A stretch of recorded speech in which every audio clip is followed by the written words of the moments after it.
आज आज इंडिया की जो क्रिकेट टीम है उन्होंने एक बार फिर प्रूव किया कि जो स्टेटमेंट देता है उसको उसका भुगतना पड़ता है खमियाजा। देखिए पहले श्रीलंका ने स्टेटमेंट दी, उन्होंने भाई अच्छा भुगता। अब बांग्लादेश की बारी आ गई। देखिए पीछे ऑस्ट्रेलिया ने भी स्टेटमेंट दी थी, वर्ल्ड कप में उनको भी मिल लिया, इंग्लैंड ने दी, इंग्लैंड को भी मिल लिया। और आज देखिए बांग्लादेश पाकिस्तान को आगे क्या गया था कि हम इंडिया को भी मात देंगे। आज उनको पता चला कि इंडियन टीम है क्या। देखिए एक प्लेयर उनका इंडिया का, एक बॉलर और एक बैट्समैन, बस पूरा मैच लेके खा पी गए। इस रात छा गए हैं। आज इंडिया का कहर टूटा है बांग्लादेश पे। बांग्लादेश की क्रिकेट मैं कहता हूं कि जिंदा गड़ गई है चेन्नई के स्टेडियम में। कहां भाई वो बांग्लादेश जो पाकिस्तान को 550 रन मार रही थी, आज 149 रन पे ऑल आउट हो गई है। बुमराह के जो यॉर्कर से, आकाशदीप की जो इन स्विंगिंग डिलीवरीज थी, भाई कोई नहीं टिक पाया। अगर बात करें जडेजा, बैटिंग में आता है तो भाई सेंचुरियां दाग रहा है, बॉलिंग में आ रहा है 2-2 3-3 विकेट उड़ा रहा है। भाई बांग्लादेश बेचारी करे तो करे क्या, ना बॉलिंग टिकने दे रही है ना बैटिंग टिकने दे रही है। जो आ रहा है बांग्लादेश का अच्छे से भाई मजा ले रहा है और उसके बाद निकल रहे हैं। बॉलिंग में देखें 149 रन, जस्ट T20 के रन भी नहीं है, ये तो T10 के रन है सर। आज इंडिया ने किया क्या बांग्लादेश के साथ? भाई कहां गया लितन दास, कहां गया मुशफिकुर रहीम, शाकिब अल हसन, दुनिया के बड़े बड़े प्लेयर्स आज नजर।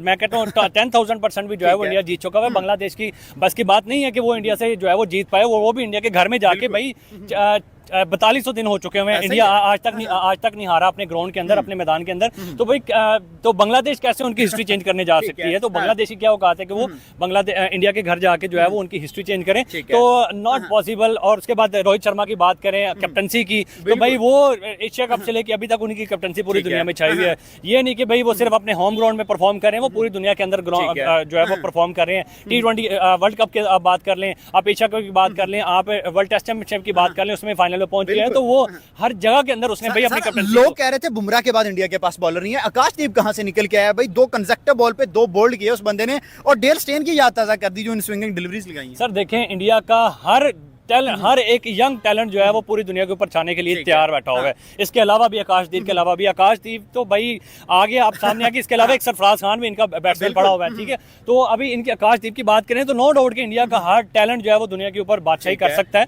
और उसके बाद बात करें बुमराह की तो होगी, खैर सिराज की बात करें, उसके बाद जडेजा की बात करें, मतलब कि 150 स्कोर कोई स्कोर तो नहीं है। 150 स्कोर के अंदर पूरी टीम को बुक कर देना। हम वहां पे जहां पे हम 500 स्कोर खा रहे थे उनसे, और उसके बाद वो आराम से उनसे चेस कर रहे थे। कोई मतलब कि उन्होंने पाकिस्तान को नजदीक भी नहीं लगने दिया, वहां पे इंडिया उनको नजदीक नहीं लगने दे रही। तो इंडिया का जो है वो इस टाइम तारा आसमान के ऊपर है, बांग्लादेश उनके पास। मैं आपको गारंटी के साथ कह रहा हूं, यही होती है अगर पाकिस्तान की टीम, जिस तरह आपको याद है 26 के ऊपर 6 आउट से किसके, बांग्लादेश के, और हमने 300 प्लस स्कोर करवा दिया था, 300 प्लस स्कोर हो गया था। लेकिन क्योंकि ये भारत की बॉलिंग थी, भारत की बॉलिंग लाइनअप थी, इन्होंने जलवा करके दिखाया और शानदार किस्म का जलवा करके दिखाया कि 149 के ऊपर बांग्लादेश को ऑल आउट करके रख दिया है, खल्लास करके रख दिया है।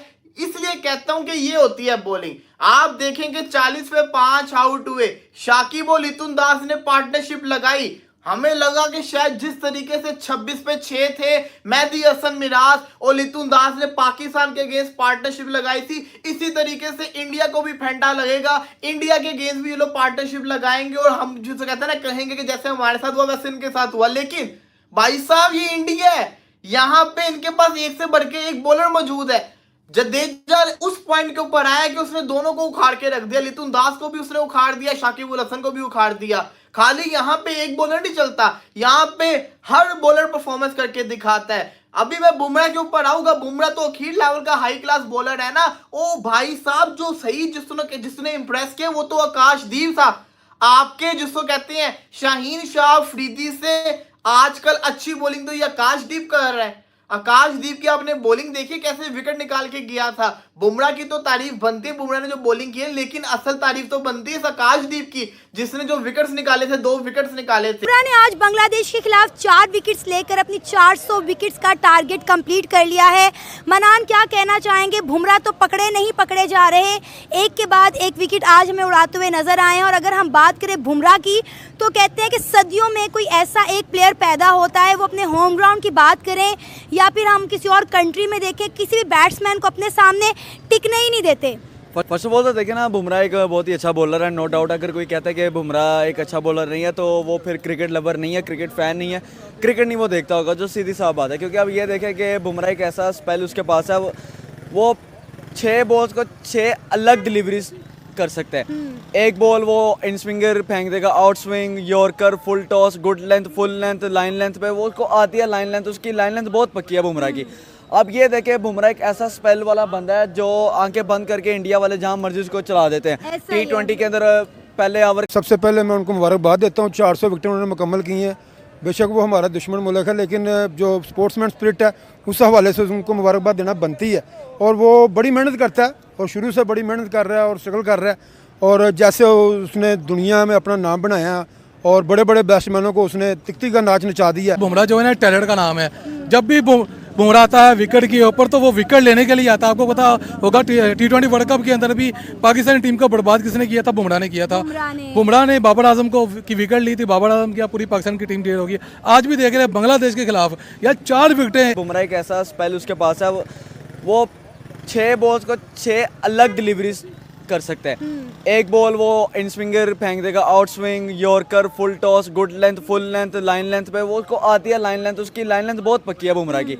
अब ये देखे बुमराह एक ऐसा स्पेल वाला बंदा है जो आंखें बंद करके इंडिया वाले जहां मर्जी उसको चला देते हैं। बात करेंगे जैसे कहते हैं ना अपनी बातचीत, जैसे कि आपको पता है इंडिया वर्सेस बांग्लादेश का जो मैच है बड़ा ही शानदार चल रहा है, क्योंकि कल हम सबको लग रहा था कि इंडिया जो है वो 400 प्लस तक जाएगा। हुआ क्या कि इंडिया जिसको कहते हैं ना मुश्किल से 34-35 रन से और बना पाया, नए बॉल से बांग्लादेश ने पकड़ लिया था। और वही काम हुआ फिर बांग्लादेश के साथ भी कि नया बॉल इस पिच के ऊपर जब पड़ता है तो फिर बल्लेबाजों को समझ नहीं आती, फिर चाहे वो रोहित शर्मा हो, फिर चाहे वो मुशफिकुर रहीम हो, फिर चाहे वो कोई भी हो, बहुत ज्यादा मुश्किल होती है और मुश्किल देखने को मिलती है। और ये हुआ कि आज भी अगर देखा जाए तो वैसे तो दिन इंडिया के नाम ही गया, बड़ी आउटस्टैंडिंग परफॉर्मेंस रही थी भारत की, लेकिन फिर भी 3 आउट हो गए थे। बट 308 रन की लीड अभी तक इंडिया की हो चुकी हुई है, जिसके अंदर कल ना करते हुए अगर वो 100 भी कर जाते तो 408 हो जाता है। और मैंने तो ये कहा था कि 308 रन की इसके ऊपर ही डिक्लेयर कर देंगे, ये तब भी मैच जीत जाए, क्योंकि 308 बहुत ज्यादा मुश्किल है इस पिच के ऊपर करना।